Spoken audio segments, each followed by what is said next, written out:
Aye, Jeff Kabonka ye na tianga ka TV oh. Awa toko cha moto nyonso ka. Ozali politicien, sportif, joueur, journaliste, musicien, moto na théâtre. Ataba pasteur toko cha batu nyonso ka. Ataba pousse-pousser. 4 personnes. Donc Zoé, Nansoki Jeannette, Nansoki Nani, Nankandi. Boni Boyeko. Donc 4 personnes, ils ont pris ces pays en otage. Et nous les Congolais, nous trouvons ça normal. Nous devons les esclaves. Dans notre propre pays, ce n'est pas normal. Moka moko ya justice, moka va déployer des mesures. C'est quoi? Caméra ibi mbongo va bimisier. Parce que mbongo emi ibi donc mbongo emi ibi. Et puis dans global monsieur le président, on sait pas la carte tant global que non, caméra ça homme honnête. Caméra ça homme honnête.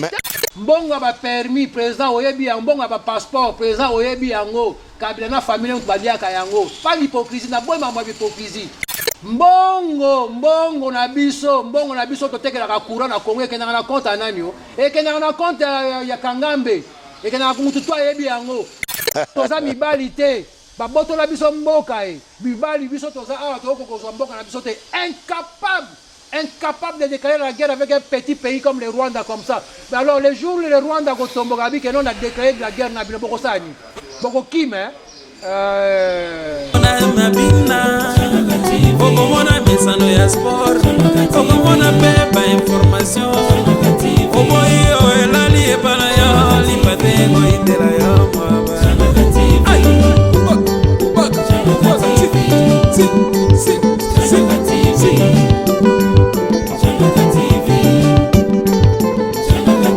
Okoyeba biso bien, okoyeba biso bien, okoyeba biso bien, okoyeba biso bien, okoyeba biso bien. Tchangaka TV, merci partout où vous nous suivez dans le monde. Bonjour, bonsoir, ça dépend de l'heure à laquelle vous allez nous suivre. Nous sommes là pour notre émission, Tout savoir sur lui. Aujourd'hui, nous avons un invité spécial.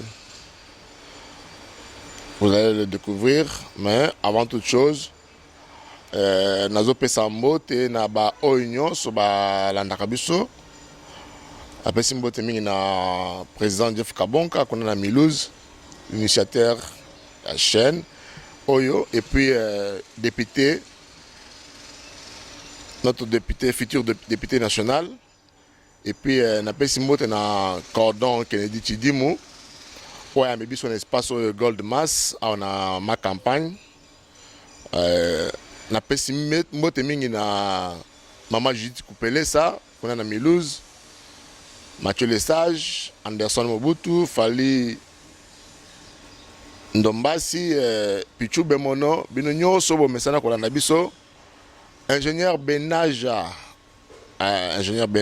na pesi mbote Alain Mokonzo, lelo na kati ya émission na biso Tout savoir sur lui, nous avons un invité spécial. Bokomonaye, azali mwana mboka, azali congolais, mais avant ni mingi na mikili ya poto, mais azali awa na Congo, na RDC, na cadre ya musala, on a ko sunga misala ya chef de l'État. Alors, boko découvrir ye, pona ko umelate, na pesi mbote na invité na biso mbote ndeko. Mbote ndeko na ngai. Ok, balandi ya Tchangaka TV, lelo tozali koyamba yo, bazali kolanda yo partout dans le monde entier. Ceux qui veulent se présenter, pas bandeko bayeba yo.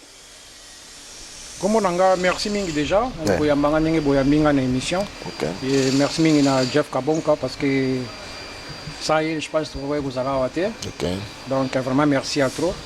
Et comme on a Richard Mpangi, donc Navaï na Milouz.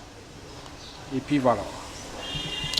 Richard Mpangi, ndenge bo yoki ndeko se présenter. Na ebite ndeko Richard lelo to yamio na Tchangaka TV na ebike zamba liboso mais ya sukate. Balandi na biso balingi baye ba lelo to yambio awa na cadre ya Richard Mpangi, congolais, entrepreneur, politicien, combattant. Bien pas la monnaie déjà cravate c'est déjà que nous avons na mboka. En tout cas, merci mingi ndeko nanga mais pour na kubanda faut vraiment na komeka vraiment ko senga yo nzela. parce que moni mboka oyo avant biso bakoko na biso bazalaki avant biso balikaki déjà avant biso art.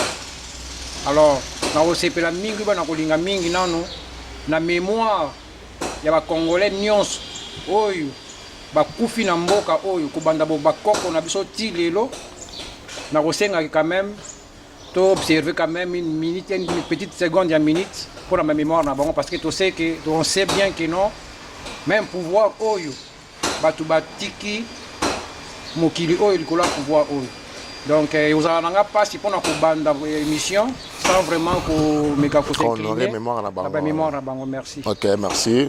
Ok, observez une minute de silence. Merci. Ok, merci. Ok, Ndeko Richard. Bon, ngai na ye ndenge otuni question soki na ye comme ngai na ye comme un entrepreneur en fait. Ouais.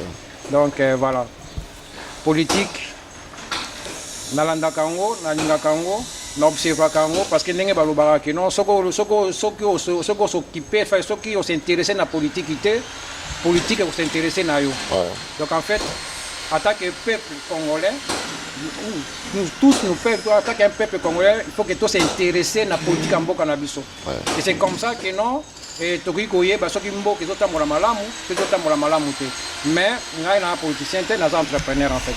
Ouais.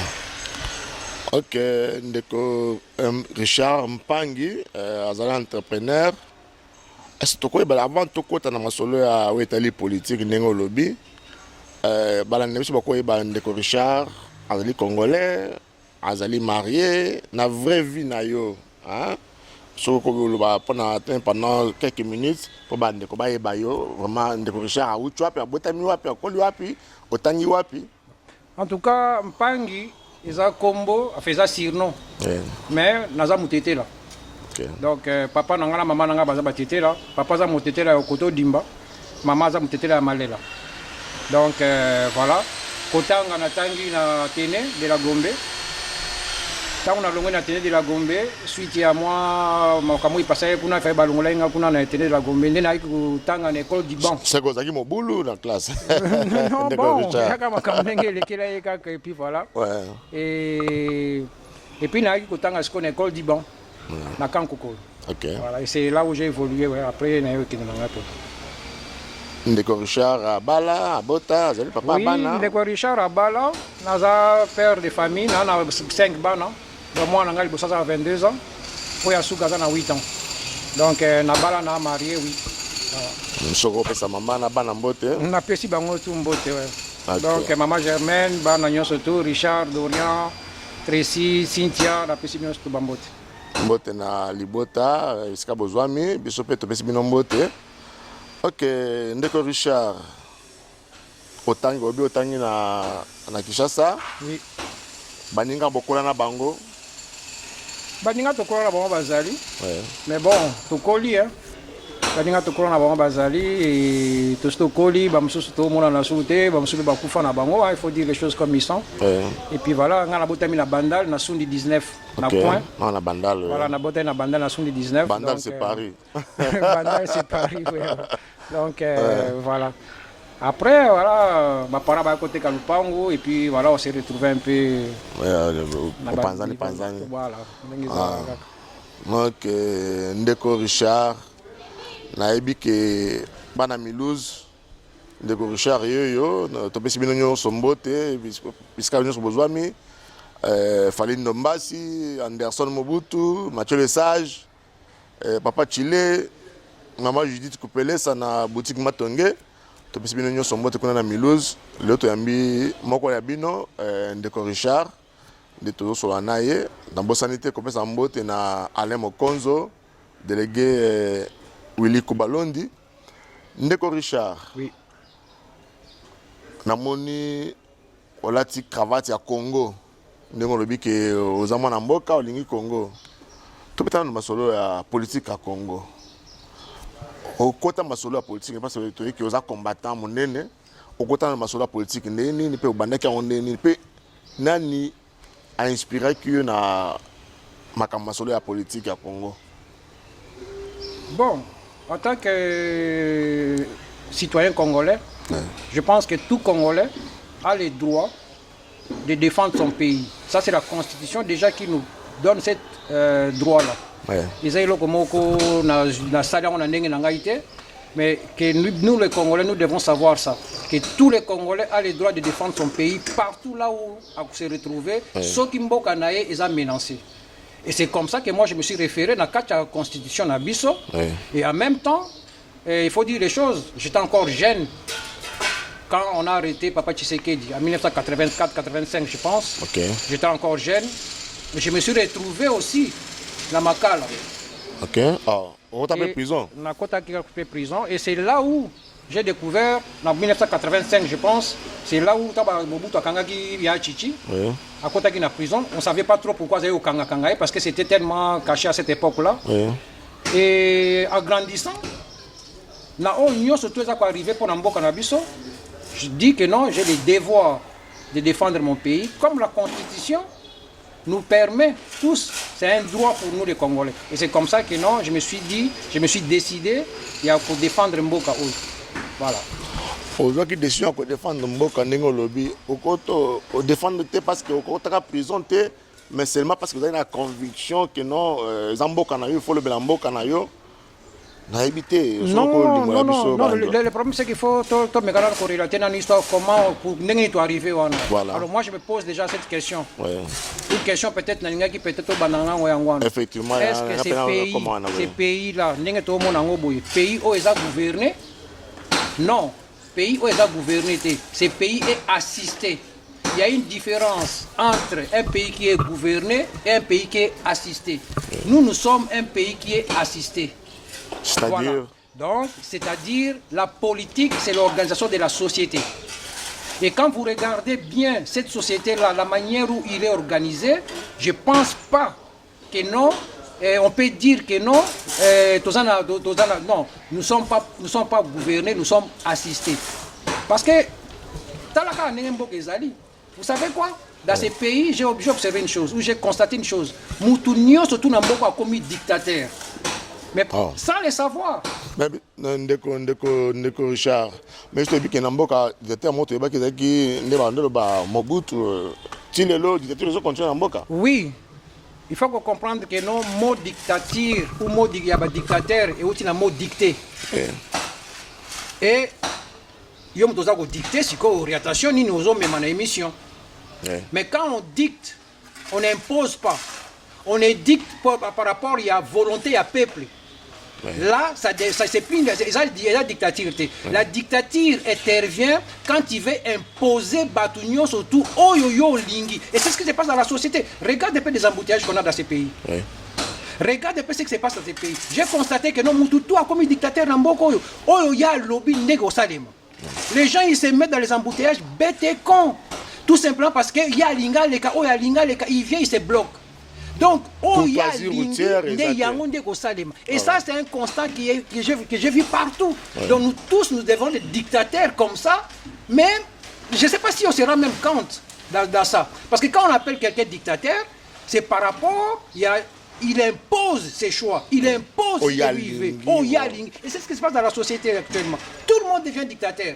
Parce que le mot dictature, ça vient du mot dicter. Tu veux dicter au yolingi. Oh, la raison. Les awapi. Raison exacte, tu as raison wapi. Au côté la peine la situation mais non, il est dans la tort. Mais il ne veut pas accepter tort c'est la dictature. Voilà comment la société au Tozanango, c'est celle-là. Ndeko Richard to landio malamu. Mais l'engeni nous allons comment on a avenir à Mboka Congo par rapport à la politique. Oh, actuellement le gouvernement est dirigé par son excellence Félix Antoine Tshisekedi Tshilombo. Aujourd'hui, on a venir à Mboka Ondeni. En tout cas, politiquement. Il faut naître à la sincère. Dans les causes l'hypocrite, il faut naître à la sincère. Parce que tu es venu, tu es venu Mboko, litini nous salimi pour Mboko, tu es venu, tu es venu à Maboko ya bateau à pendant Mboko pendant 18 ans. Maintenant, ce que lobby nangai que lito, est-ce que beaucoup comme il a je vais vous dire clairement mon frère non. Parce que tant que vous avez mais non pour ne pas besoin pouvoir bolita qui bengani ndeko kabila bengani ba mususu mais le bino besoin pouvoir mais comment on peut que non alors que non bino de besoin de diriger par rapport à comment vous savez qui non mais il faut comprendre une chose hein, il faut comprendre une chose que notre pays des fois on oublie que non la constitution a déjà changé. Ouais. Avant nous avons cette constitution présidentielle concentrée. Donc président azako nommé premier ministre et président a nommé premier ministre et que premier ministre a nommé ministre et que le président vient valider tout ça. Donc ça faisait que ce qui premier ministre a osala musala na malamute, président avait tous les moyens pour remplacer na mutu mususu. Mais nous avons maintenant une constitution où ils ont salaté que non président a nommé premier ministre naïe. Président, soit quand la majorité, il doit se contenter na premier ministre ou ya kouta na bateau la majorité et c'est là où les blas blessent. Ouais. C'est là où les blas blessent. Pourquoi? Parce que la manière où les organisations, les élections a été organisées dans ces pays. Ouais. Cette manière de doit tricher, on le sait tous. Ils ont triché massivement dans le législatif. Oui. Et ils savaient que non, même si Batiki présidentiel, parce que la présidentielle, ils ne pouvaient pas les tricher. Oui. Parce qu'ils savaient que notre tension est Makassi. Alors, tant aussi que notre tension est Makassi, ils ont triché plus dans le législatif, plus de députés. Et ça, ils savaient bien que comme la Constitution ne permet pas un président de gouverner sans avoir la majorité, il doit te contenter d'un bateau la majorité pour pas gouverner un gouvernement. Ouais. C'est là où il y avait la piège, il y avait cette piège-là. Ouais. Donc en fait, l'État qui n'a pas pour que ces gens, bomi Congolais, tous ces charnés, Tony n'a pas Congo, bateau bomi n'a pas Congo, tout ça qui n'a besoin de que notre travail sur ce bateau. C'est eux. Nous devons bloquer, on peut dire développement et Mboka. Parce qu'ils sont encore là. Ils sont là. Est-ce que tu as Bengani Bango déjà? Tu as bascule Kambali Town. Tu as l'État qui oui. Mais est-ce que tu as sûr vraiment que non? Bateau, ils sont au Bundi, ça qui n'a Mboko Bakei, Bazali. Parce qu'ils sont partout dans les institutions. Ils sont partout. Regarde ce qui se passe dans la justice. Bazana Batuna la justice, Bazana Batuna l'armée. Il s'est bien organisé pour doubler tout en doublure. Aujourd'hui, ils ont tout privé. Mais qu'est-ce qui se passe dans ces pays? Et comment on peut dire que non, tu libéré Mboko, non, tu libéré Mboko. Non, tu libéré Mboko, Mboko va libérer jusqu'au jour où tous ces gens-là, ils vont être arrêtés. Parce que ça, il m'a bien Mboko. Comment expliquer qu'un ancien président peut toucher $600,000? Comment expliquer? Alors là, vous allez me dire que non, bon voilà, non, Mboko est gouverné, Mboko est assisté, point. Ils ont assisté Richard Ndengolobi. Ils ont assisté par qui? Parce que que non, dans le Congo, nous n'avons qu'un seul président, c'est son Excellence Félix Antoine Tshisekedi Tshilombo. Mais tant qu'ils ont assisté, est-ce que Rico Limouabi, tu comprends bien place? Oui, ils ont assisté. Moi, je confirme qu'ils ont assisté parce qu'il n'y a pas l'autorité de l'État. Oui. Il n'y a pas d'autorité de l'État. L'autorité de l'État, on les voit, même dans Babalabala. Qu'est-ce qui se fait? L'autorité de l'État. Autorité de l'État, ils ont dit respect, il y a Bamibeko et Mboka. Voilà. Et c'est là où on voit que non, l'autorité de l'État est allée. L'autorité de l'État, moi je pense que non, président Félix, il faut changer de méthode. Parce que dans Mboka Oyo, démocratie, on a Oya Lingueya, on a comme une prêté. Mais dans la démocratie? Non. Dans la démocratie africaine, oui. Démocratie, ce n'est pas la démocratie. Démocratie, ça peut injurier tout. Le président le plus injurié, le plus injurié dans le Congo, le président tout aux oies, c'est Yabalouba. Tu vas partout en Égypte, Yabalouba. Mais moi, je me pose la question, mais et pourquoi tout ça? Parce qu'il trouve que non. Vous savez quoi? Je vais vous dire une chose. Quand le président dit que non, ne fait pas moi un dictateur, c'est là où les gens ils croient avoir quelqu'un devant eux qui est faible alors. Parce que Yemonga Lubo comme ça un dictateur. Non, monsieur le président. Nous avons besoin d'un président dire et fort. Peuple congolais a yo kakaka na président au hasard dire naïe. Nous ne sommes pas encore prêts avec cette démocratie-là. Nous voulons la démocratie à l'africaine. Nous sommes des Bantous, non? Démocratie, nous sommes tout dans le monde de Kokanagate. toyena la démocratie automoni na poto toyena ngo ekosimba te parce que même en Europe alors est-ce que en Europe la démocratie aux États-Unis on tue les gens, on pend les gens, il y a la peine de mort là-bas aux États-Unis. Il y a la peine de mort aux États-Unis. Alors les États-Unis ont payé démocratie. Il y a pas de démocratie. Alors pourquoi dans les pays où on va abolir la peine de mort, dans d'autres pays on continue encore à tuer les gens. Chine est-ce que va rater? Chine va rater des pays au bazar. Non, monsieur le président. Tolingi biloko wana te, ces pays-là, ceux qui tolingi ou bien ceux qui tolingi que pays ont redressé yango, il faut vraiment que non. Donc il faut vraiment dire. Sinon, il faut s'imbattre. Parce que les gens. Non, tout ça on a pris à la démocratie. Ndeko Richard, son andi malamu c'est que il faut fimbu ndenge musée Laurent Désiré Kabila a un système à fimbu. Il faut fimbu pour que Congolais yoka, pour que mbokeke malamu. Non, vous savez, un peuple a des droits et des devoirs. Oui. Quand je dis ça, je vois aussi c'est que l'État aussi doit faire d'un côté naé. Ça suffit pas à que non, président non. Parce que l'injustice aussi, il faut regarder. Il faut regarder l'injustice aussi. Parce que l'injustice sociale, il y a la classe moyenne. Où tu es pauvre, où tu es riche. Où tu as, où tu n'as pas. Non, il faut créer au moins une classe moyenne. Il y a dans la société. Et c'est comme ça que non, on peut dire que non, bon, l'État perd ça. Parce qu'un peuple, le peuple, on voit que non, le peuple est obligé, que non, payer des impôts, c'est un droit. Depuis quand? Vraiment. Depuis quand payer des impôts, c'est un droit? Non. Payer des impôts, ils allaient droit, ils allaient devoir citoyens. Les droits, c'est l'État qui nous doit. Parce qu'un peuple a des droits et des devoirs. Voilà. Et nous, notre devoir, c'est de payer nos impôts, c'est d'être des bons citoyens. Voilà. Mais ce n'est pas notre devoir. Non. Maintenant, il faut comprendre une chose. Mboko la manière dont ils ont commis. Ils ont que n'amener Kingolo Force en fait. Ils ont que Kingolo Force plutôt que n'amboko. Ça veut dire. Bah Congolais, bah comme raciste entre bango, bah Congolais, bah comme thème bien entre bango, je comprends plus rien. Tribalisme, je suis triste de voir tout ça. Tribalisme, comme sous Makassi. Ben, vous savez quoi? Namboko yo, et là que ça quoi alimenter le tribalisme, ou ça quoi alimenter babuzo, bagnon surtout en. Moi je pense que non, il faut changer aussi la constitution. Oui.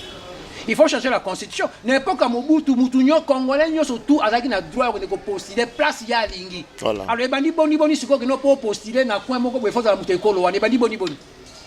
Et c'est comme ça que nous on s'enferme petit à petit dans la discrimination. Donc il n'y a pas besoin comme ça dans la constitution.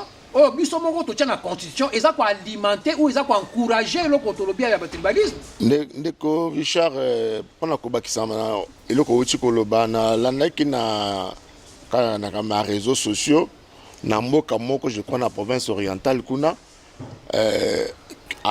sango moko curé je sais pas curé monseigneur moko évêque batu ya mboka na babengani babi balingi ete na mboka na balingi parce que za mutu ya ekolo mususu ya province mususu mais balingi bachaka ka mutu ya province na bango mwana mboka mwana mabele. Est-ce que raison que non mboka ezuke na kokufa? Raison encore une fois c'est yango wana. Donc raison encore une fois yango wana. Donc mboko yo toujours na manque d'autorité de l'État. L'État a absent. Il faut dire les choses. Ceux qui président a réussir mboka oyo. Il faut que tous ces gens qui ont gouverné ces pays doivent être inquiétés. Comment expliquer? Parce que vous savez quoi? Il y a des laboratoires dans mboka oyo. Ba laboratoire on a vendu président yebi yango, ba service na bango ba yebi yango. Ces gens-là ils ont géré pour faire échouer Félix dans mandat na tous ces deux mandats. Mais qu'est-ce qui manque? Et nous ils ont empêché qu'il y ait un long là-bas parce que déjà le premier mandat n'est que bien à Souka. Vous savez quoi? On dit que non, ça n'existe jamais de mauvais collaborateurs. Ça a toujours existé un mauvais chef. Ce qui est président, à l'ingité que na Souka ba loba que non, azaki mauvais chef, c'est à lui de faire une attention. Et il y a parce que tout est retombé dans Moutunaï. Alors, koloba que non ba collaborateur ba mabe, moi je crois pas à ces choses-là parce que ça n'a jamais existé de mauvais collaborateurs. Parce que si les chefs laisse ses collaborateurs, ça veut dire que non, c'est l'équipe qui gagne. Ouais. Et si nous, on voit que non, cette équipe-là, les équipes vont perdre, et que présent, les équipes vont gagner, il n'y a pas de problème. Mais le problème, c'est que rendez-vous, on a rendez-vous sur le temps où on a sur le bord congolais. C'est là où on te la contenter. C'est là où on te la contenter. Il peut faire comprendre une chose, nous les diasporas, ouais. Depuis ce pays a été les pays Congo. Mais j'arrive là. Oui. Vous savez quoi? Oui. Mboko Bakbabomiango, n'est pas une émission sous ce des diasporas. Oui. Mobutu il était diaspora, c'est le Lumumba qui a découvert Mobutu en Belgique, on a dans journalisme jusqu'à aller trahir maintenant le Lumumba après. Aujourd'hui, vous n'étiez pas diaspora. Mobutu arrive au pouvoir, regarde ce qu'il a fait avec les pays. Ok. Et Musée Aye. Tala Nenge Matiki Mboka. Aye Moutaï, Bissou Soubangambo, Kota Nangwa. Alors, moi, si na ye, il faut dire les choses. Attends, moi, na été. Moi, si na ye, oh, ya bokola. C'est-à-dire, moi, si na oh, ya bokola. Kabizo, Kabange, so Kabange. Comme on les appelle Kabilate. Kabange, oh, ya bokola. Oh. Moi, oui, moi, na ya bokola. Moi, ça, moi, na ye. Ozo confirmé. Na confirmé, ça, moi, na été. J'ai confirmé, j'ai perçu. Asa moi na été, azali moi na ya moi si oh ya boko, moi na ya maka ya moi si ya maka oh ya boko là. Asa moi na été, moi na depuis quand? Ah bon?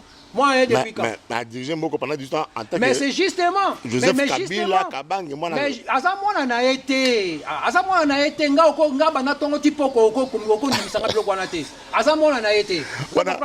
C'est monsieur, des compagnes, on a qui combattant. C'est monsieur Aïna Mboko. Aïna Mboko, 3 ans après, a commis président. Vous imaginez un clandestin, Aïna Mboko Nabino, a eu identité Mboko Nabino, 3 ans après, ce monsieur est devenu président de la République de ce pays. Vous savez quoi? Déjà, une fraction au Kangele Yango. Faiblesse, on est où tu vois? Mais, vous savez, faiblesse, c'est où tu vois? Faiblesse, c'est où tu. Comme tu as dit, dans ma patate, 3 ans après, a commis Congolais, mais Congolais, mais a commis président pendant 18 ans. Dans ce pays, Lumumba Koufela, Lumumba Koufela, politique économique en Mboko. Est-ce que on a déjà résolu ce problème? Qui domine l'économie en Mboko Nabiso? C'est les étrangers. Si les lobbies sont congolais, on récupère l'indépendance économique en Mboko Nabiso, on ne contrôle pas notre économie. L'économie, on va contrôler l'économie. Mais nous avons un gouvernement, nous avons un ministre de la Finance, un ministre de l'économie. Au Moni Tangu, États-Unis, à l'époque de Bill Clinton, il a décidé, soi-disant, de se débarrasser d'un dictateur à Congo. Il a fait l'Afrique. C'est là où les plans ont commencé.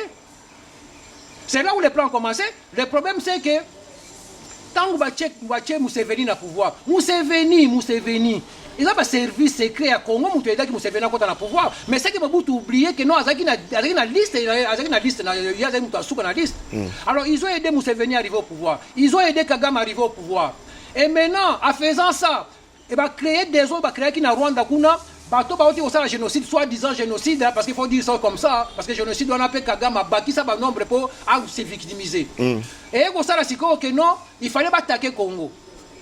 Bah attaquer Congo, bah comment on a que non soit plutôt attaquer Congo boye et cause l'agression pays à pays.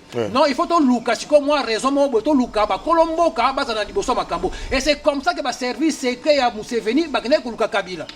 Kabila ne savait même pas que non un jour comme président en Mboko. Il ne savait même pas Mouzé. Mouzé avant dit qu'il y a un service secret, il y a Museveni et Kolukaye, que non, il y a Kaoudi Solomon Kezali. C'est la première fois qu'on a présenté ces messieurs à Kagame. Et autour, Tchélié, Rwandais, Belé, il ne peut pas contrôler la Kaye. Et c'est comme ça que non, tant que signé déjà là, nous, contrat, Belé, Kabila les pères avait signé tous ces contrats-là tout simplement parce que bon, il se disait n'a signé pendant qu'on a parce que condition pour qu'on a mboka oyoko. Vous savez quoi? Notre pays est indépendant. Tout fait l'indépendance dans beaucoup. Nous ne sommes pas indépendants. Nous sommes en pleine néocolonisation. Tout ce qui se passe dans ce pays, il est décidé ailleurs. Nous sommes là, nous sommes que des consommateurs. Il y a tout ce qui est décidé. Plus de 50 ans d'indépendance. Nazoya, pour... Plus de 50 ans déjà, tu as fait indépendance, plus de 50 ans déjà indépendance. Ok, toujours là. tangu sikoyo Kabila le père akomi sikoyo na bokonzi aye komona ke non ba contrat ya signaki na bango esprit patriotisme ezongeli ye aye comme parce que c'est un lumumbiste azongi mutu Kabila le père c'est un lumumbiste OK un vrai lumumbiste oto tikala ki na ye wana tango aye comme na pouvoir amoni penya ke non ate bato bakozwa mboka na nga boyete ça qui erreur bon, les qui calculent mon politique politicien à Salaki que non sont na commis na pouvoir na changer les bango face et c'est ce qu'il a fait. Tant que moni siko que non a changé siko façon bango venir ba yokana ki Kabila le père amoni que non e ko kede ko simba ndengwa boko so ma bela mboka ndengwa na te boko so biso étendre la république ndengwa te c'est là où Kabila le père a boys ko céder bango ba ke ko sala ba complot na bango complot na bandeli na France na Belgique et que ko soukela na États-Unis ba ye ko répercuter yango awa l'assassinat de Kabila disons mais ba assassin ya Musée Bazawa te na Congo ba assassin ya Musée Bazawa na Congo il faut arrêter tous ces gens là voilà il faut les arrêter qui ne le sait pas que non bakene ko luka kangambe bakene ko luka ye pour ba comme c'est présent qui ne le sait pas Félix a bien ngoté pourquoi beaucoup de vivre une hypocrisie nous devons enlever cette hypocrisie nationale toyebi que ma beza awa mais toujours continuer quand ma bé vous savez quoi quand on nous ment et on trouve qu'on nous a menti on doit arrêter de nous mentir aussi nous-mêmes là tout nos questions de on a pour les journalistes là il y a découvert dans bouche du fleuve Congo. On doit poser la question. Voilà. Babi vous avez découvert M. du fleuve Congo, et ça, ceux qui Stanley. Ok, Stanley, ceux qui vivent c'est bon. Diego Cao, c'est bien. Mais mon frère, Toyo Kananu bien. Yé Diego Cao, a outa qui n'a mboka na bango kuna, aye awa, aye ko découvrir la bouche du fleuve Congo, par contre, on a souvent mona qui est en côté. Et vous nous mettez ça dans notre manuel scolaire. Bako c'est bazaka bleu, bazaka colonisé. Ouais, ya outi kuna, aye ko mona mai wana, bako ko souvent mona mai wana te.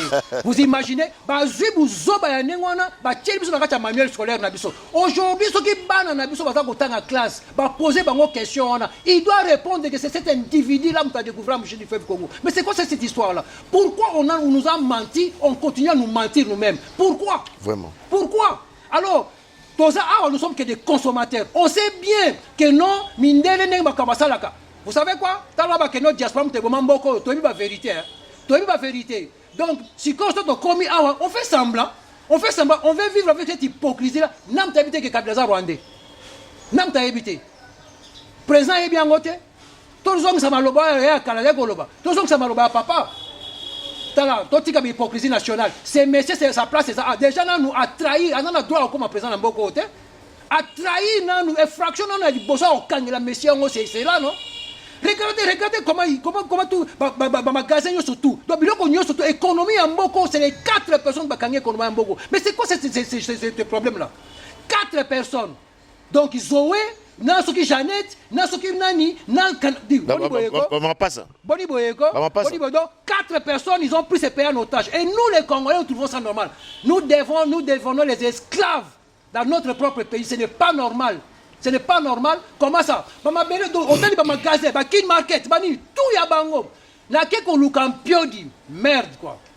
Na keko lukampiodi, na ebisi baba bisanga piodi openya ya munene. Vous savez quoi? Mbolongo.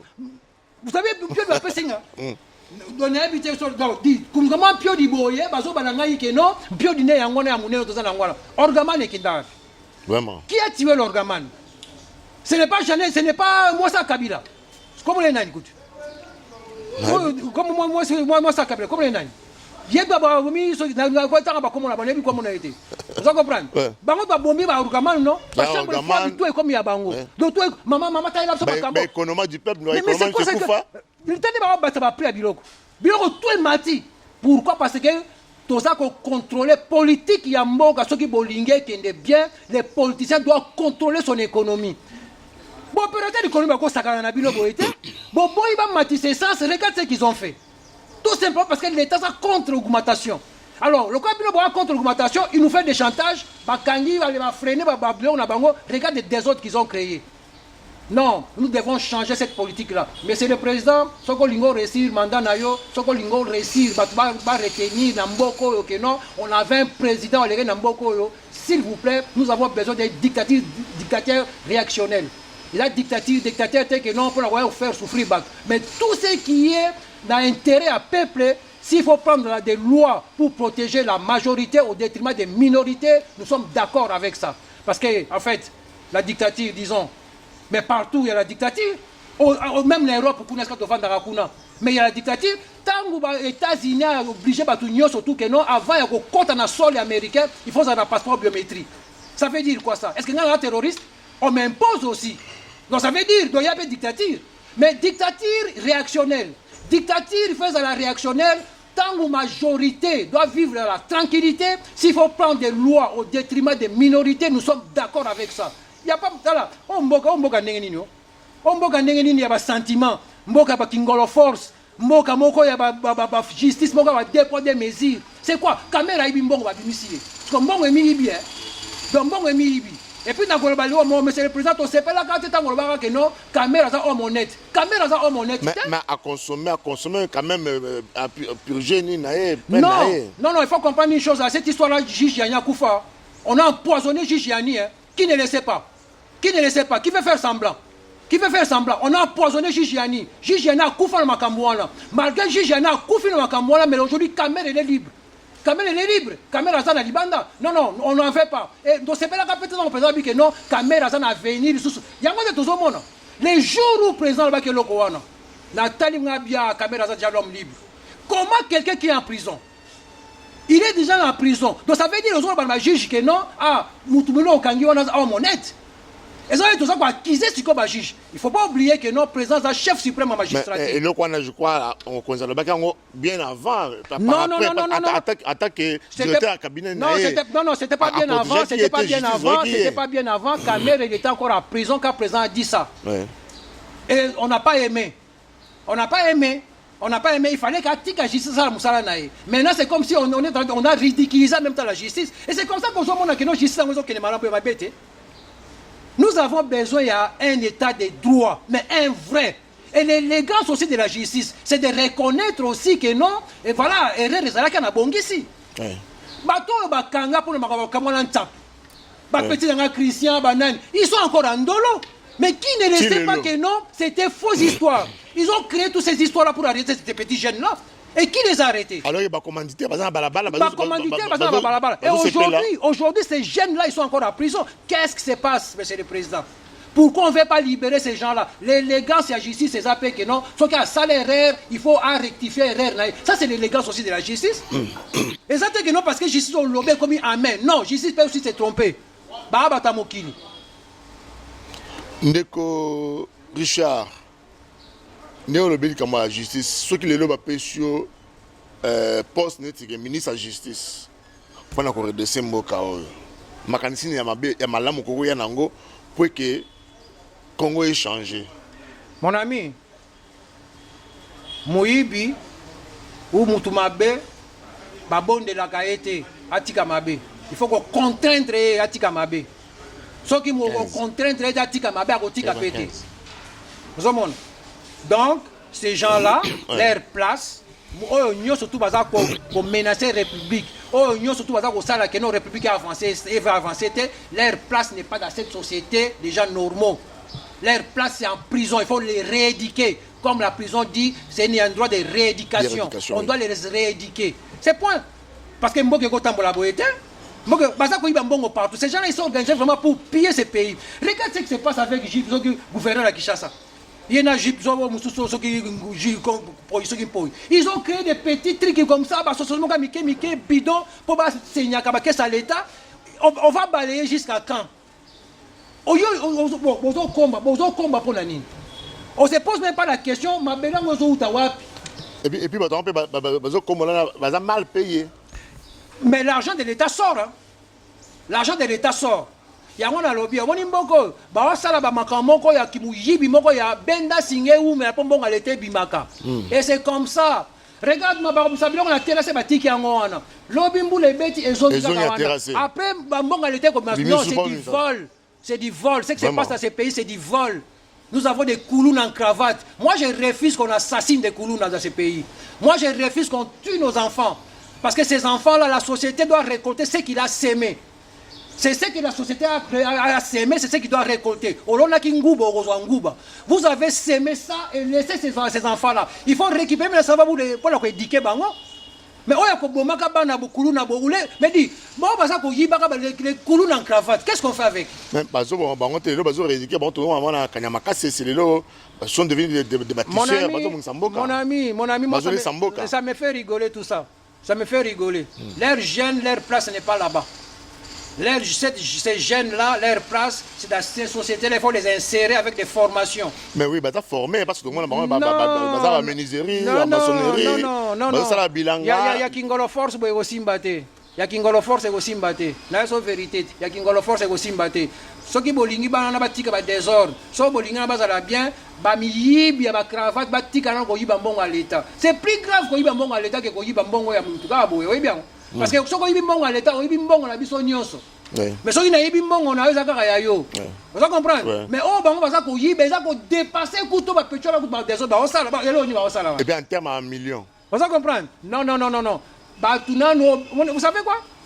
Ulena nu ya kozoka ba ide nini to kapto kanga ba kuluna non bon lukana nu ide o kanga so ba miyibi nyoso to ba zaku ba mbongo à l'état wa ba plaque za mbongo azowe qui ne le sait pas ba plaque ta to so ba plaque za mbongo azowe vous président oyebi yango ba plaque mbongo ekota na poste azowe ba permis zowe na zowe so ki zowe ko connaître la kabila te no tanga ko ba kabila te kabila père ça dayana zowe mbadia ka mbongo ba plaque mbongo ba permis président oyebi yango mbongo ba passeport président oyebi yango kabila na famille on badia ka yango pas l'hypocrisie na boy mambo hypocrisie to lo ba vérité to ba vérité biloko ba on badia ka mbongo nango non SNEL disons SNEL ba contrat auto teke na ba courant ya Congo awe ke na l'étranger et que na compte en anio et que na compte en anio mais c'est le président boyebi yango mais c'est le président boyebi ministre no ba yebi yango mbongo na biso to teke na courant na Congo et que na compte en anio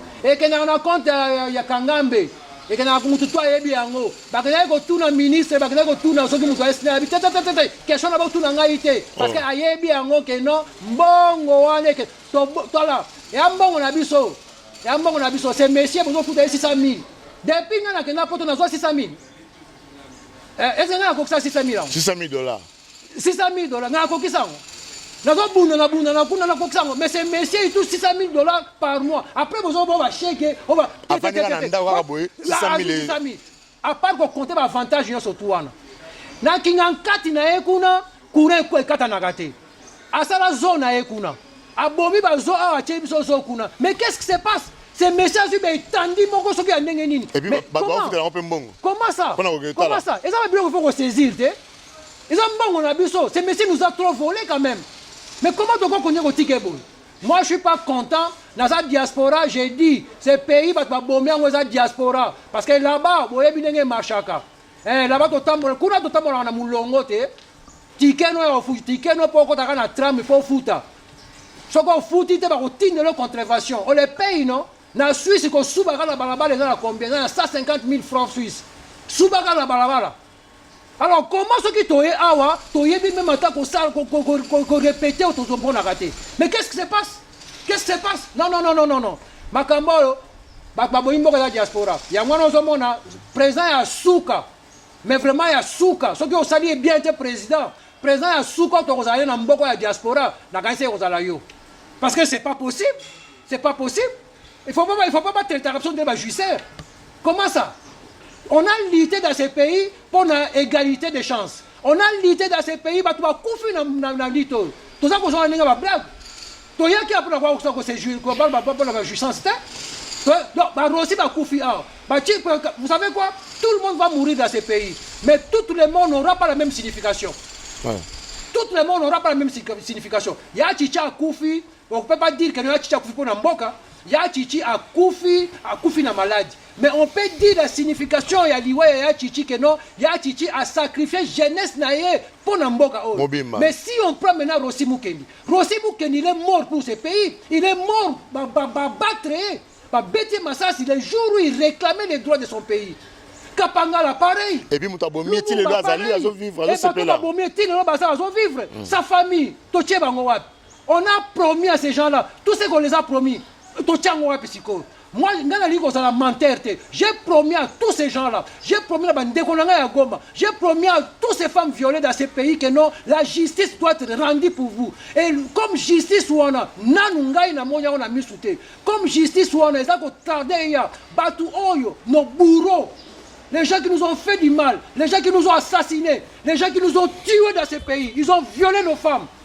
Et bien voilà ces gens-là encore. Ces gens-là qui nous dirigent encore, on les voit, ils menacent encore la République. Ok, mon chandail dans le bas quitté. Sauf qu'on Simi Yuma, on va paralyser les pays. Voilà un individu qui menace la République.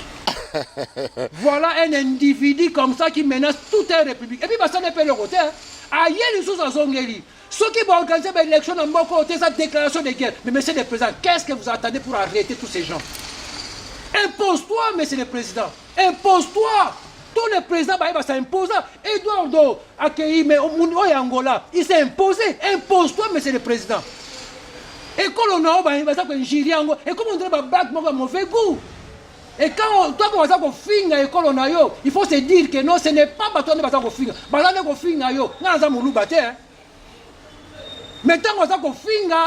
va finir. Impose-toi.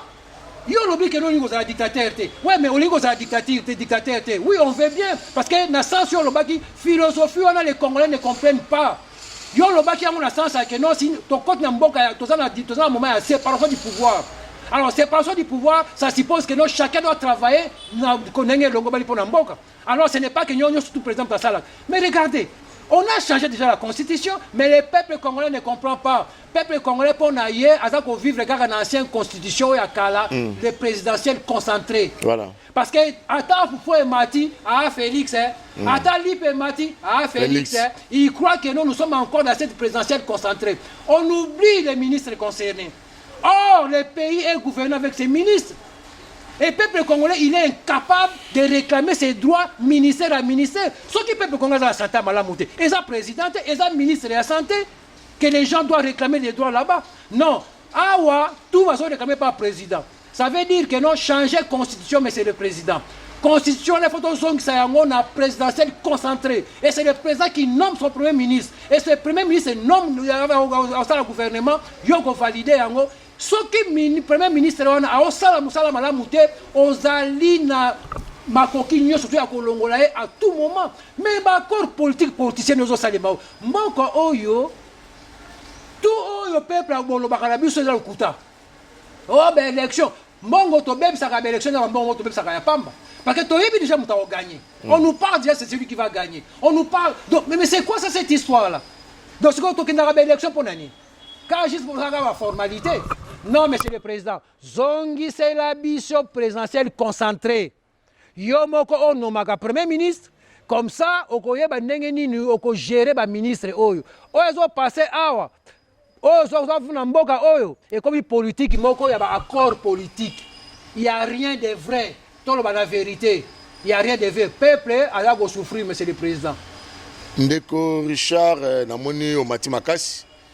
Tout bela brièvement likambo ya salaire ba congolais ba fonctionnaire ba militaire na ba député to qui dernièrement likambo yoti ko nginda wa ndeko moko wa position alibi que non un député national na Congo a touché $21 000 $21 000 alors que enseignant militaire policier bazo sala que non les bato ba na boanya bato abatela ba congolais bazo touché moins de $200 dans mboka Congo mais un député national touche $21 000. Ndeko Richard, l'ikanisino de Kamwana. Bon, l'Ikamwa 21 000, vous savez, Namboka Oyo, c'est qui est quand même malheureux. Quand on est là-bas, qui a voté, Mboko, tous a gouverné, tous a assisté. Parce que ceux qui ont gouverné, dès que tu vas dire que nous sommes le bilan, tu as le bilan peut-être parce que tout le monde a un service, il y a un député qui a touché. Comme une polémique, il y a une polémique. Mais le problème, c'est que ceux qui vont toucher, bon, n'a évité. Mais on a s'intéressé à juste à salaire, il y a des militaires.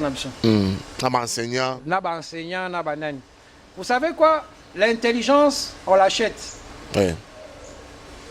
Intelligence, la somme, on a beaucoup de surtout intelligence, la somme, donc ça veut dire, les lots, ceux qui ont dit professeurs, aux politiciens, aux il faut qu'ils se disent une chose, que non, les gars qui n'ont pas d'école. Voilà.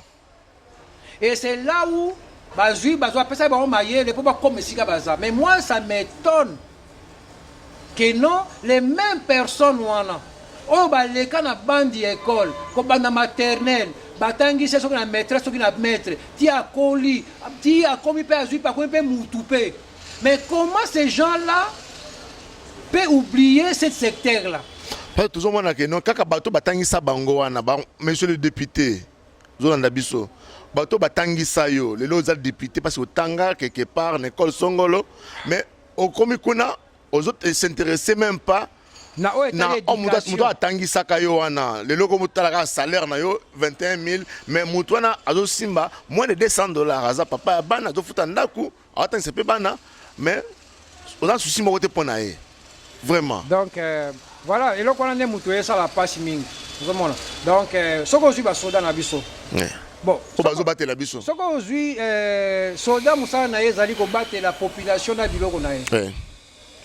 Mais il faut bien rémunérer. Mais vous imaginez, au ABC Moutoukeno, ah ouais, ça banque, bon, et tondia, tout dans la banque, au ABC Sodo, Bikeno, Batela, va bien nangai, na, Batela ngana, va bien nanga. Bon, peuple congolais, toza, je sais pas, 90 millions. Autre estimant, pour on peut tout ça, on estime. Bon, vous imaginez ces 90 millions de Congolais. Mutuna moi muke oyaza nango ba bien o toza nango nanu o toza sa soda ke no yo batela biso ba bien na biso batu mais mutuna bozo fouter combien pour battre la bino mengo nyoso tu wana donc mutuna il faut vous fouter malamu pour azwa pe moyen ya ko batela pas même 10% yo yazo simba mais la manière où toza ko traiter ba soda na biso c'est normal que non ba banda ko battra saka batu toza ko traiter bango mabe baza ko fana na ba conteneur banda kuna bango bo ba d'État baza ko teka yango jusqu'aujourd'hui même si Félix a le pouvoir mais ces gens-là osent encore de saboter le pouvoir de Félix avant ba place établie à l'État tilelo bilo yo teka tilelo donc on trouve nos policiers na ba conteneur na kende côté moko boy Nathalie drapeau c'est comme Mwindo. Drapeau, c'est comme que drapeau qui est à Congo. Vous savez ce que j'ai fait? Ngai moko na keko luka drapeau. Voilà. Na kei na ngoti na nini na lemba na mwamba mwamba de na soki na gendarmerie na mwamba de wana na kei na ngoti kuna na ebisi ba soda ngabi ba papa s'il vous plaît est-ce que moyen ça to changer drapeau ba bi papa drapeau yo ba toza na ngote ba konzi ba lekaka ba mona ka drapeau le coup mboka quand même na jui drapeau to changer na bango drapeau ba soda ba sepeli na drapeau en fait c'est drapeau ya sika et bon on a zo milo bela nanu mais ba konzi ngo ta ba mona ka ba drapeau te drapeau mais non dégonanga pardon poser la question en tout cas ceux qui tozo komi pa na bino ezali mingi na makasi ya ingénieur Gabi Mujolo asimbi technique na Thérèse Mbelu équipe Machaka TV ya Elkin na pesi bino mbote mingi toza ko kobana ndeko na biso Richard ndeko Richard soki lelo okomi pembe na mokonzi mboka comme conseiller na ye conseil nini ya malamu kokomema apport nini okomema ngo pona kopesa mokonzi mboka po ke lelo mboka emeka ko changer pona développement ya mboka soki lelo komi mo pembe na mokonzi mboka so na komi pembe na mokonzi mboka elo na koyebisa ye solution ya Congo ekuta kaka na Congo solution ya Congo ekuta na libanda te parce que on sait que oza ko arriver biso ekuta ki na libanda alors c'est difficile ya ko croire que pour makambo ese changer na mboko yo il faut taka na libanda non moi je pense que non ezo senga président il faut azwa ka ba décision moko impopulaire mais na intérêt général parce que quand je dis ma décision impopulaire ça veut dire parce que pour l'instant toujours vivre na ba décision moko non ko sala to sala boyete parce que mutu ba ko silika donc toujours passer temps na biso na ba imeri ya bato non na ko conseiller président tout simplement que non solution ya Congo et ko uta na Congo et il faut être dur avec le comportement des Congolais.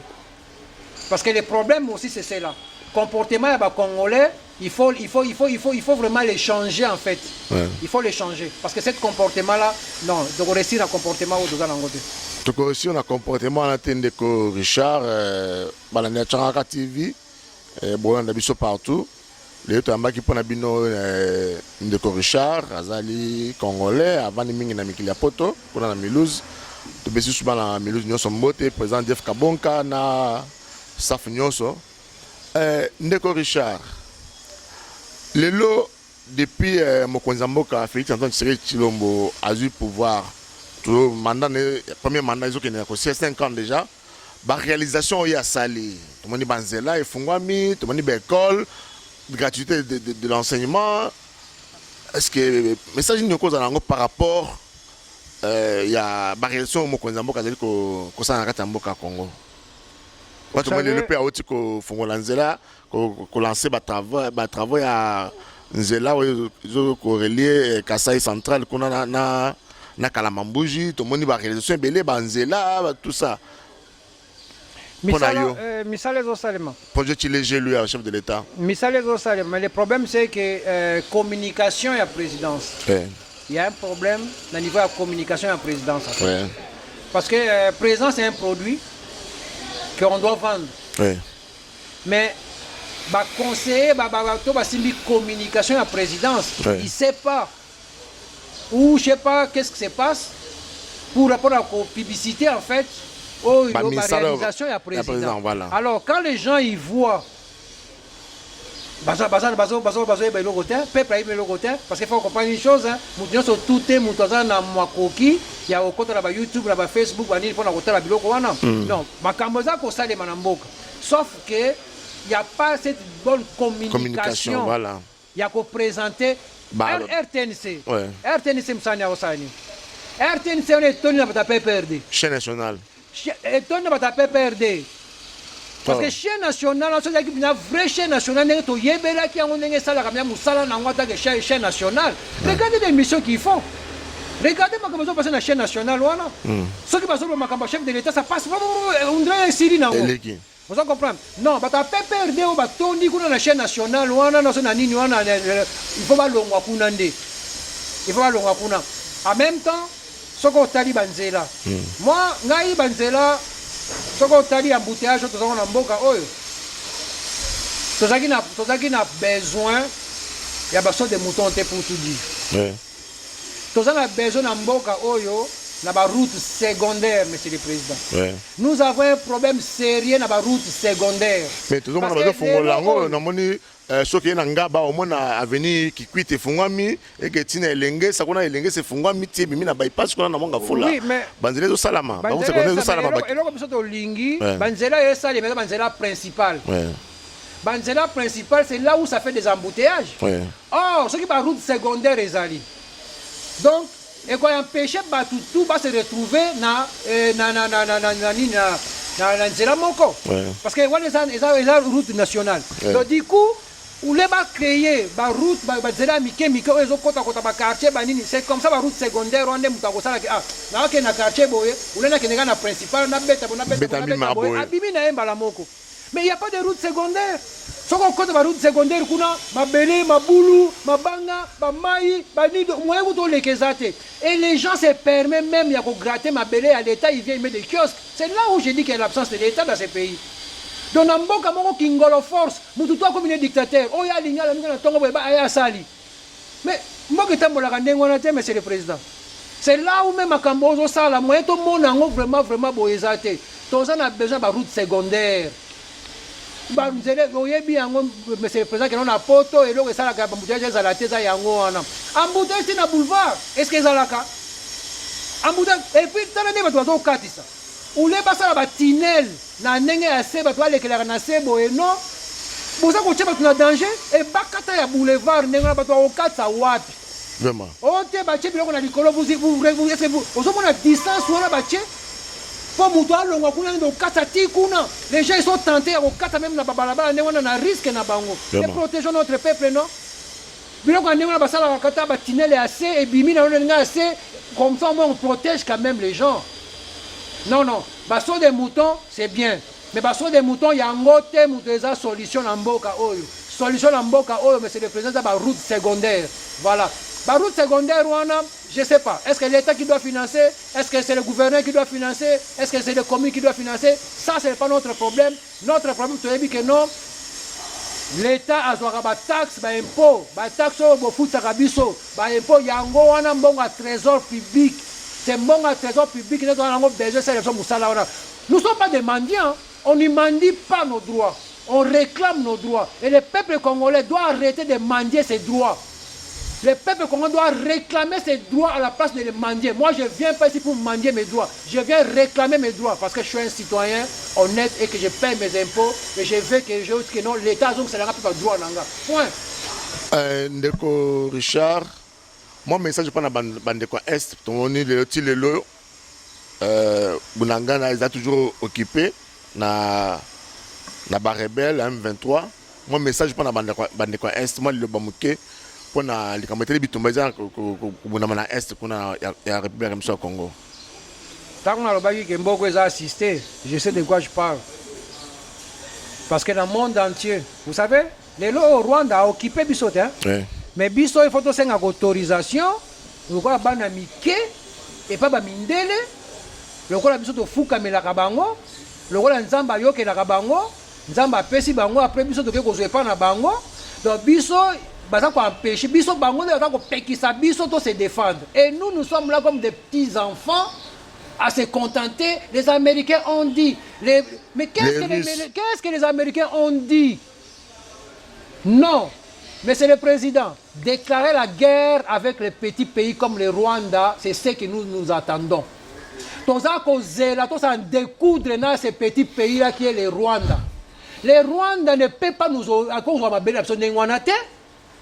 Et nous sommes incapables de déclarer la guerre avec un petit pays comme le Rwanda. Mais non, imaginons que non, l'autre l'amour qui boeba Rwanda, que non, je déclare la guerre avec le Congo. Donc ça, mais Richard, mais déclarer la guerre aussi longtemps que non armée nationale. Force armée congolaise, la police, les alliés occupés, sont des étrangers. Ce que tu déclares guerre tant que on est mais c'est là où je dis encore une fois, dans ces pays, nous vivons avec cette hypocrisie nationale. Tout le monde sait que non, on nous a infiltrés 4 fois dans ces pays. Quand ils ont brassé les armées, ils nous ont infiltrés. Et Batouana, mais c'est le président Yebi. Mais pourquoi nous avons courage à Kolongola Batouana? On sait que ces gens-là sont des Rwandais. Mais pourquoi on ne veut pas lever ces généraux alors? Est-ce que Rwanda a raison? Donc raison est que non. Mais moi, ma baisse parce que Toyebi Bisonyo surtout que non, nous avons des généraux, des capitaux, Toyebi Bisonyo, même dans la chose publique, Toyebi, Barouberwa, tous ces gens-là, on le sait que sont des Rwandais, non? Qui ne le sait pas. Tout est une hypocrisie, mais ces gens-là. Mais ils ont dirigé ces pays. Et puis, ils ont trahi ces pays, il faut les arrêter. Ils ont trahi ces pays, il faut les arrêter. Tout ça, c'est un Angolais, vous savez ce que l'Angolais va se déclarer ma belle awa. Non, cette hypocrisie nationale, nous voulons déclarer guerre avec les petits pays de Rwanda. Mais nous qui n'avons pas envahir, il souffre. Comment un petit pays comme ça a pu pendant 3-4 mois comme ça? Et nous sommes là comme des femmes. Les femmes, parce que ça façon ya kolobaga. Bon, on biso siko, bon to tsana, siko basio ya biso. Biso mibali ba ozo biso banani. Ba ozo biso banani. Basi na biso bolo baka na biso mibali ke no boza ba yuma. Baninga na bino mibali ba boto ibino mboka kuna ba okoko ozo biso mboka te. Ba mama mibali ya mboko oyo bo finga ka biso. Toza mibali te. Ba boto la biso mboka mibali biso toza awa to okoko ozo mboka na biso te. Incapable incapable de déclarer la guerre avec un petit pays comme le Rwanda comme ça. Mais alors, le jour où le Rwanda a tombogabi, que nous a déclaré de la guerre, n'a pas de beaucoup qui, hein? Ndeko Richard, moi message pour le peuple congolais, message moi espoir pour la 2023, pour l'élection 2023. Mon message pour les Congolais. Parce que bientôt, l'élection législative présidentielle en 2023. Mon message pour le peuple congolais. Parce que toi, on a besoin de diriger le président de la République, le député, tu votes qui en 2018, mais bientôt 2023. Message ni nous les Congolais par rapport au gouvernement, par rapport à la situation de la Bon, et là, on a le peuple congolais. Toi, qui non constitution en Boka Nabiso, qui s'est changeant. Et que ceux qui tolingi que notre président a gouverné Mboka correctement, l'élection est Zakuya, et vous allez malamu. Ceux qui ont voté président Félix à l'équipe président, et vous allez malamu, tu PCP majorité. Ceux qui ont PCP majorité, on va encore patiner encore pour ces 5 ans qui restent. Donc les seuls moyens où on peut sortir dans le cadre de bêtises, ils allaient que présent à la majorité. Et là, on a compliqué le président Félix pour diriger Mboka correctement par rapport à ça. Parce que cette majorité-là, l'Union sacrée, c'est tellement fragile. Ils ont posé par rapport à l'accord politique-politicien. Donc, le président a vraiment le pouvoir vraiment. Il y a ma capacité pour avoir des décisions qui ont changé ma Mboka. Alors, les seuls moyens que nous, et qu'on peut faire moyen, ou qu'on peut faire président moyen, la prochaine élection qu'on a gagné, tout ça là tout a gagné législatif. Comme ça, il va permettre de nommer premier ministre et à choix. Alors, le premier ministre va imposer, alors le premier ministre va changer dans ma côté. Alors, le premier ministre, même cette justice-là, la manière où la justice est, c'est difficile que le président contrôle la justice. Parce qu'on le sait tous que non, cette majorité-là, il est fragile et capricieux. Donc, comme dans le Mboka Moko, c'est très compliqué. Le seul moyen, si vous voulez bien que non, Mboka que non, moi, Mouké Liboso, na bien, donnons président à Bisso majorité dans l'élection et puis je pense que non, Mboka est malade. Et là, comme si on a vu nos peuples congolais, les pays ne se développent pas à travaillant, à priant. Parce que Mboko, l'église est belée. Mais moi, je me pose la question, comment l'église est la société n'est belée? Et vous avez des pasteurs qui osent même demander ma bonzana dollar, s'il vous plaît. Comme si Nzambe a eu dollar. Et il vous fait croire même que non seulement on fait si ma bonzana dollar, Dieu va te bénir à l'auteur. Il y a dollar et au fait. Pour la bénédiction spéciale. Mais mon ami, doit faire la mise sous les pays où il va bomi en haut, ezali diaspora, l'église, les musiciens, les théâtre. Ils nous distraient, ils nous abrutit. Donc, comment abrutis, ils nous disent que des bêtises. Dans leurs chansons, il y a plus de dédications. Ce pays est détruit par cela. La diaspora, l'église, c'est ça qui a tué ce pays. Donc, je pense que non, c'est cela. Merci. Merci Mingina Balanachaka TV, bon là qui vit partout, de notre embaki pour nabino ndeko Richard Congo Mpangi ndingi ba to benga kaye moi bien entrepreneur boyoki makanisi na ye boyoki pe souci na ye pona mboka Congo en tant que komi na suka pona mokona lelo to pe simbote mingi na notre futur député national le président Jeff Kabonka kona na Milouz pe staff nyonso Milouz Mbote.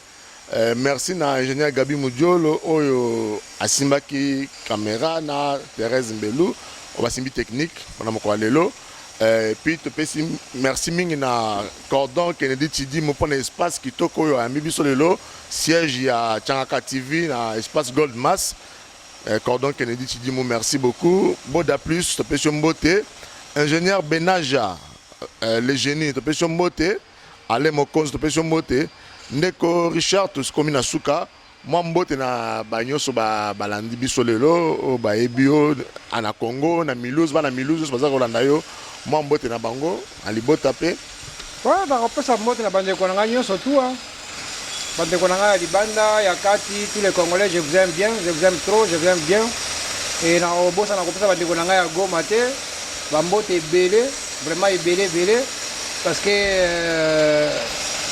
s'il y a des patriotes dans ces pays, je pense que non, on va les retrouver dans le côté à Goma. Et ça pour nous flatter bangote, mais tout simplement pour tout dire que non, ceux qui peuple wana, ayi peuple moko patriote nde Goma c'est kinda. Alors vraiment, bandeko nanga Goma, merci mingi na amour boza ko pesa pour na Congo. Ouais. Et je pense que non, et c'est comme ça que biso tout ba congolais pour se comporter. Pour que non, tous à bien, l'hymne national, il nous dit que non, tous unis par les sangs. Voilà. Donc nous sommes tous des frères, nous avons tout dans le pan au monde en fait. Mais nous sommes tous la porte naïe. Le pan en ni le pan en Congo. Voilà. Donc tout on a gabanda qu'on a besoin d'arracher le pan en haut. Donc tant qu'on a la porte, on a besoin de ma pan, nous sommes tous le pan en moko. Donc nous sommes tous famille moko. Nous devons s'aimer, c'est tout l'amour et c'est ce qui nous manque beaucoup. Parce que dans beaucoup de monde qui non basé sur la bolingoté. Bolingo ça plus matériel, plus mbongo, les gens n'hésitent même pas à s'empoisonner, tout simplement pour n'avoir bien. Et c'est ce qui est quand même malheureux, je suis triste. Pour le monde en beaucoup dans un niveau commis. Et surtout dans la jeunesse, ce monsieur il nous a rendu un mauvais service. Quand vous prenez des enfants qui sont nés à 18 ans, c'est vraiment des enfants, je pense, c'est des mots, je peux dire, ils sont impolis, ils ne comprennent pas, ils sont, je ne sais pas comment le dire, mais il nous a créé vraiment une bombe à retarder. Mais c'est le président, il faut vraiment qu'on la mise sous ma casse, surtout dans la tranche de la jeunesse, depuis que ce monsieur était au pouvoir, pendant ces 18 ans qu'il est resté au pouvoir, il faut comprendre que l'enfant il est né, il arrive à 18 ans, et si cet enfant-là il n'est pas bien encadré, il n'est pas bien éduqué, c'est une bombe à retarder pour la société. Et je pense que non, vous avez un défi. Et on va voir aussi ce que vous pouvez faire aussi dans le mandat Nayo. Et on va regarder un peu ce qu'on peut faire. Merci. Merci beaucoup na Balanachara TV to tromi na suka pona mokona lelo. Pesibino merci na Bolanabino na kosenga na bino bino pa yoso bozwami. Bon continuer comme ça confiance na chaîne na bino Charaka TV. Bon vous avez discuté. Bon continuer ko liker, bon s'abonner massivement na chaîne na bino, bon partager ma vidéo. Pendant ce pas bande comme sous na ba s'abonner na chaîne na bino que non Charaka TV za na pas na copier ça bino masolo ya mboka ndenge to tuko ya malelo ndeko Richard Congo Mpangi en tout cas boyo ki ndenge lobele boyo ndenge apesi pour na mboka Congo tout ça posa bolingo tout ça la bomoko pour que mboka Congo et que liboso merci na ba onyo so balanda ki biso merci na assistance na bato so ba soutenir biso na émission moko lelo ingénieur Gabi Thérèse bino so en tout cas apesi bino mbote mingi bo ko ba kolanda chaîne bino bo la décider en tout cas tokutani na Mbalasima na en tout cas merci beaucoup, ciao.